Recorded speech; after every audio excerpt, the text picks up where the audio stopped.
फलदाता शनि हो जाएंगे वक्री। वक्री शनि कुंभ से मकर में करेंगे प्रवेश। आने वाले 7 महीने किन 7 राशियों के लिए हैं भारी? किन 7 राशियों को शनि करेंगे परेशान? किन 7 राशियों की एकदम से बढ़ेंगी मुश्किलें? देखिए सिर्फ धर्म ज्ञान पर। नमस्कार, धर्म ज्ञान के दर्शकों का स्वागत है। मैं कविता राणा, मेरे साथ आचार्य राकेश चतुर्वेदी जी। नमस्कार कविता जी, नमस्कार दर्शकों, सादर वंदन आपको। कर्म फलदाता शनिदेव जो कि 29 अप्रैल से राशि परिवर्तन कर चुके हैं, मकर से कुंभ में यानी कि अपनी एक राशि से दूसरी राशि में जा चुके हैं। लेकिन इस 12 जुलाई से शनि वक्री होकर वापस यानी कि कुंभ से मकर में जा रहे हैं और ऐसे में मकर में, और वो भी शनि की ये वक्री अवस्था आने वाले 7 महीनों तक यानी कि 17 जनवरी 2023 तक, मतलब ये आने वाले 7 महीने शनि की इस वक्री चाल में किन 7 राशियों के लिए सबसे मुश्किल भरे रह सकते हैं, किन 7 राशियों को थोड़ा सा इन आने वाले 7 महीनों में संभल कर चलना पड़ेगा, ये आज हम जानेंगे आचार्य जी से। तो आइए सबसे पहले ये समझ लेते हैं कि शनि की जो वक्री स्थिति है, वक्री चाल के बारे में ये जानने की कोशिश करते हैं कि इसका मतलब क्या है। इसे हम पॉजिटिव वे में देखें या नेगेटिव वे में, बताइए आचार्य जी। देखिए, हर परिवर्तन में, क्योंकि हम धर्म ज्ञान का मंच है, यह धर्म का मंच है और हम सिर्फ मीठा बोलने में विश्वास नहीं रखते, हम लोग एक इंफॉर्मेटिव बेस हैं और सत्य के साथ हैं। तो हम एक चीज़ और बताना चाहेंगे कविता जी अपने दर्शकों को कि कुछ अन्य जगहों पर मीठे मीठे ज्योतिषियों को लोग सुनकर आते हैं और हमें तो उस बार कमेंट कर देते हैं, लेकिन 2 महीने बाद जब अपने आप को एनालाइज करते हैं वो, तो हमारी कटुता को वह समझते हैं कि नहीं सही है। और दूसरी चीज़ आपको बता दें कि ज्योतिष कर्म जो है वह कटु होगा। जितना भी इतिहास उठा लें धर्मगुरुओं को, ज्योतिषियों को, अगर पूर्णतया से देखेंगे आप, तो वह जो सत्यता है, जो कटु है, वही असली आपके लिए सही मार्गदर्शन है। तो पहली चीज़ आप लोग ये मत सोचा करिए कि हम डराने के लिए नहीं, हम लोग इन्फॉर्मेटिव बेस है, हम इन्फॉर्मेशन देने आते हैं कि आप अपने आप को सतर्क करें।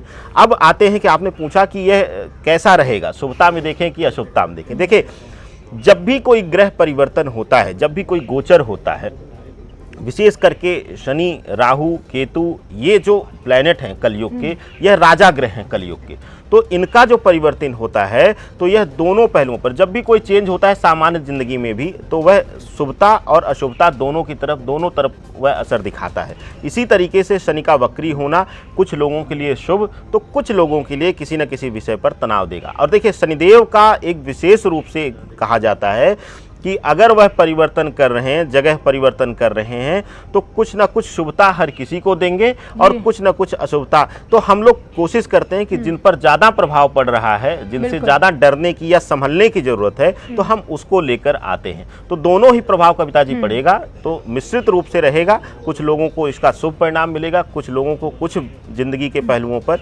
अशुभ परिणाम भी मिलने वाला है कविता जी। बिल्कुल। और अब हम आगे जिन चुनिंदा 7 राशियों के बारे में बात करेंगे। देखिए, हमारा मकसद आपको डराने का बिल्कुल नहीं है, जैसे कि मैं अपने दर्शकों को ही समझाने की कोशिश करती हूँ कि अगर आगे आपके भविष्य में कोई संकट आ सकता है, तो उस संकट की आहट से पहले किस प्रकार आप अपने आप को संभाल सकते हैं, क्यों आपको सतर्क रहने की ज़रूरत है, ये हम आपको बताने की कोशिश में लगे रहते हैं हमेशा।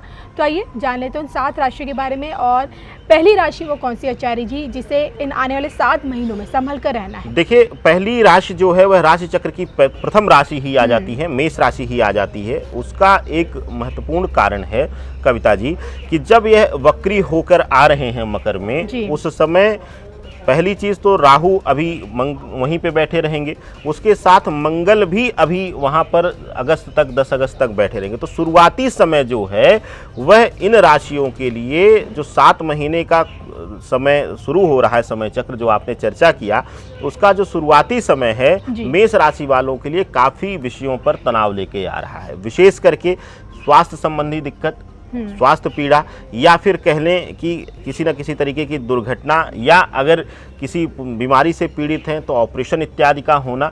तो देखिए, आपने एकदम से सही कहा कि हम पहले से आगाह करते हैं, जैसे कि हम रूटीन चेकअप कराते हैं मेडिकल का, तो वह ये नहीं कि हम डर के जान दे दें, हम इसलिए कराते हैं कि कोई अगर बीमारी है तो उसको हम प्रिस्क्राइब कर लें, समय पे हमें पता चले। बिल्कुल। तो हमारा भी अभिप्राय यही है कि अगर इस बीच आपको लगता है कि इस बीच गोचर यह दर्शा रहा है कि ऑपरेशन का योग बन रहा है, तो अगर बहुत दिनों से छोटी मोटी कोई समस्या जिसको आप टाल रहे हैं, अब तक टालते आए हैं, तो उसको करा लीजिए। तो ऑपरेशन का संकेत मिलने का मतलब शुभ समय है, तभी संकेत मिल रहा है, तो आप उसको टालिए मत, क्योंकि टालेंगे तो इस गोचर के दौरान वह दिक्कत दे देगा। लेकिन अगर आप सही समय पे करा लेंगे तो आपके लिए शुभता रहेगा। तो मेष राशि वालों के लिए शुरुआती दौर में स्वास्थ्य संबंधी पीड़ा दे सकता है, दुर्घटना इत्यादि का योग बनाता है, तो थोड़ा सा संभल कर रहें। लेकिन सितंबर अक्टूबर के बाद जो समय है मेष राशि वालों के लिए, वह थोड़ा करके रिकवर होता हुआ रहेगा और फाइनेंशियल स्तर पर इनको मजबूती देगा। तो सबसे बड़ी जो इनको मेष राशि वालों को डरने की जरूरत है वह है स्वास्थ्य कारणों से। दूसरा जो इनको थोड़ा सा प्रभावित होने का जो है वह है कानूनी विवाद इत्यादि में। अगर आप शनि राहु के प्रभाव को, मंगल के प्रभाव को देखेंगे तो यह तीनों ही मिलकर कानूनी वाद विवाद या कोर्ट कचहरी के मुद्दों को दर्शाता है। तो अगर आपकी राशि या लग्न मेष है, दोनों मैं बोल रहा हूं, इसलिए बोल रहा हूं कविता जी कि जब गोचर होता है तो वह लग्न को भी उतना ही प्रभावित करता है, क्योंकि गोचर जो होगा वह लग्न चार्ट से ही होगा, ठीक है, लग्न राशियों से ही होगा, तो वह लग्न को भी प्रभावित करेगा, वह राशि को भी प्रभावित करेगा। तो विशेष रूप से आपको कोर्ट कचहरी वाद विवाद के मुद्दों पर भी थोड़ा सा इस बीच इस 7 महीने जो है वह संभल कर रहने की जरूरत रहेगी कविता जी। बिल्कुल। और इन 7 महीनों में कुछ राशि ऐसी हैं जिन पे शनि की ढैया उतर रही है और किन पे चल रही है, और कुछ राशि ऐसे भी होंगी जिन पे शनि की 7.5 जा रही होगी। और ऐसे में आइए जान लेते दूसरी राशि वो कौन सी जिन्हें आने वाले 7 महीनों में थोड़ा सा संभल कर चलने की जरूरत है, बताइए। जी कविता जी, देखिए दूसरी राशि है, तीसरी राशि चक्र की राशि आती है मिथुन राशि। अब हालांकि कई दर्शक हमारे कमेंट करते हैं कि कब हमारे लिए कभी शुभता आएगी भी कि नहीं आएगी। अक्सर आप देखते हैं आ जाते हैं हमारी राशि में। जब देखो तब आ जाते हैं, और सोचो कि मतलब यह बुध की प्रधानता होते हुए भी सबसे ज्यादा शनि इनको पीड़ा देते हैं।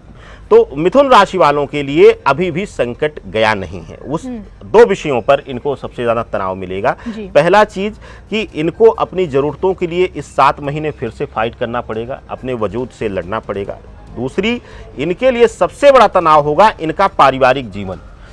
जाहिर सी बात है, जब आप अपनी जिम्मेदारियों को उठाने में कामयाब नहीं होंगे तो पारिवारिक तनाव मिलेगा। तो मिथुन राशि वालों के लिए, और उसका एक मूल कारण भी है कविता जी कि अभी ये खुश हुए थे अप्रैल के बाद कि हमें ढैया से मुक्ति मिल गई, ये बड़े प्रभावित हुए थे कुछ खबरें सुनकर। कुछ हमने कहा ना कुछ ज्योतिषी जो हैं वह मीठा बोलने में ज्यादा विश्वास रखते हैं खींचने के लिए।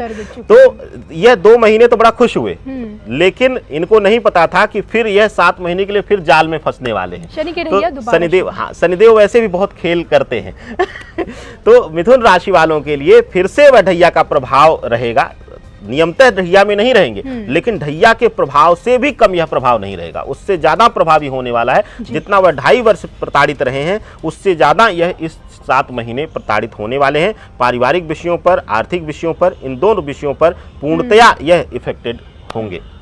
अगली तीसरी राशि कौन सी आचार्य जी? देखिए अगली जो राशि आती है वह आती है तुला राशि।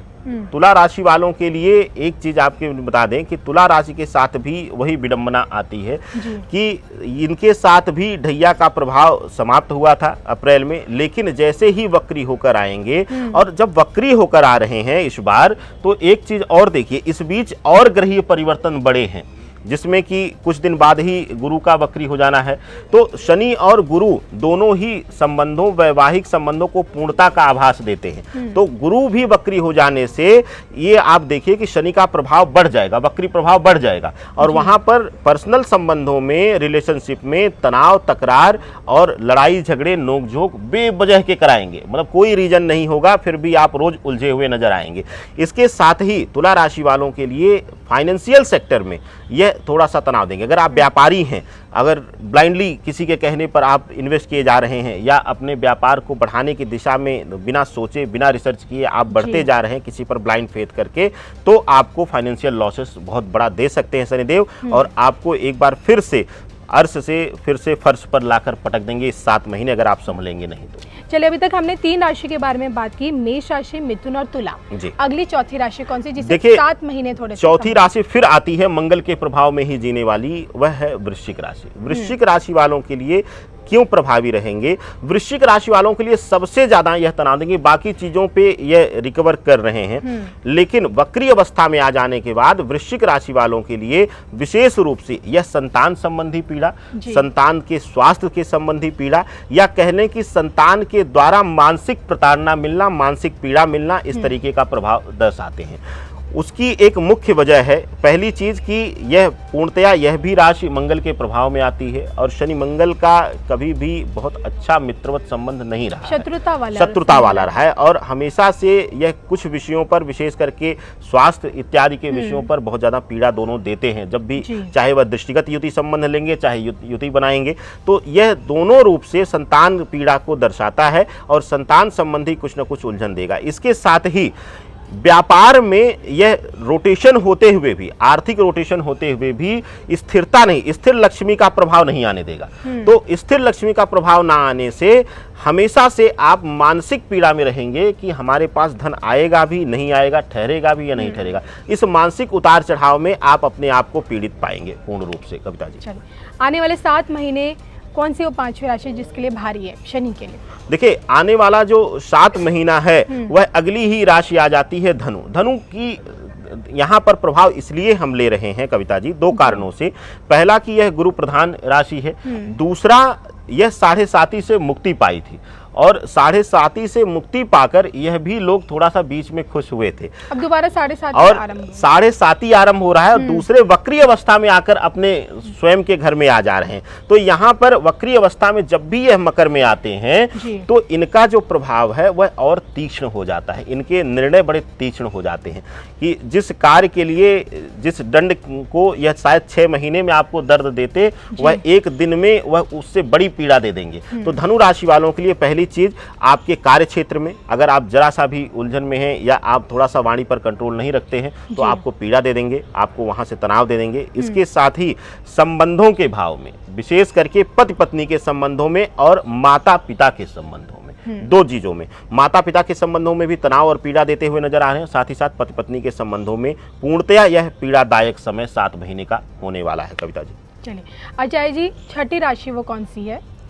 छठी राशि अगर हम बात करते हैं कविता जी, तो वह आती है कुंभ की। कुंभ राशि इसलिए हम इस यहाँ पर स्थान ले रहे हैं कि कुंभ राशि में आकर बहुत दिनों बाद अप्रैल में जब गोचर हुआ तो कुंभ राशि वालों के कुछ विषयों पर इन्होंने बहुत आराम दिया था, विशेष करके संबंधों में जो तनाव चल रहा, संबंधों में जो पीड़ा चल रही थी, इस बीच इन्होंने खूब कोर्ट कचहरी में भी उलझाया था, विशेष करके संबंधों भाव से अक्सर लोग उलझे थे। तो इस बीच जो प्रभाव आएगा फिर से एक बार उनके लिए तनाव दे देगा, विशेष करके संबंध भाव में। और दूसरा, अगर भूमि वाहन इत्यादि से जुड़ा हुआ कोई कोर्ट कचहरी का संबंध था तो वहां पर यह पीड़ा या मानसिक तनाव देते हुए नजर आ रहे हैं कि अगर कहीं से भी वाहन संबंधी कोई दुर्घटना संबंधी केस था, या घर से संबंधित कोई केस था, वाहन मकान से संबंधित कोई केस था, तो इन जगहों पर यह तनाव देते हुए नजर आ रहे हैं। कविता जी, चलिए, अब तक हमने 6 राशि के बारे में बात की। आखिरी और 7वीं राशि कौन सी जिनके लिए 7 महीने थोड़े? आखिरी और 7वीं राशि है अंतिम राशि मीन राशि। मीन राशि को भी 2 वजह है पीड़ा देने का। पहला कि मीन राशि वालों के लिए 7.5 प्रारंभ हुई थी, लेकिन वास्तविक रूप से अगर देखें तो मीन राशि पिछले 3 वर्षों से लगातार प्रताड़ना में रही है, मानसिक पीड़ा में रही है। जिस स्तर का इनका एजुकेशन था, जिस स्तर की इनकी काबिलियत थी, उस स्तर का इनको मान सम्मान पद प्रतिष्ठा ना पाना, इस तरीके का प्रभाव दिखाया था। लेकिन 7.5 के प्रभाव में तो ये आए थे, लेकिन 7.5 अभी पूर्ण रूप से प्रभावी नहीं हुई थी। तो कुछ हद तक इस 2 से 3 महीनों में इनको आराम मिला था, या हो सकता है इस 2-3 महीनों में नौकरी व्यापार में कुछ उन्नति भी मिली हो। लेकिन जब वक्री अवस्था में आएंगे और इसके साथ ही अन्य ग्रहों की अगर देखें प्रभाव युति, तो गुरु की भी वक्री अवस्था देखें, तो उस बीच इनको इस 7 महीने अगर देखें तो जिसमें कि नवंबर लास्ट तक का जो समय है कविता जी, वह आर्थिक तंगी, संबंधों में पीड़ा, इसके साथ साथ कुछ न कुछ स्वास्थ्य पीड़ा भी मीन राशि वालों के लिए लेकर शनिदेव आ रहे हैं। और इस 7 महीने में लगभग 5 से 5.5 महीने का जो समय है इनके लिए कष्टकारी और पीड़ादायक होने वाला है। कविता जी, चलिए, इसी के साथ मुझे और आचार्य जी को, हम दोनों को दीजिए इजाजत। नमस्कार। नमस्कार।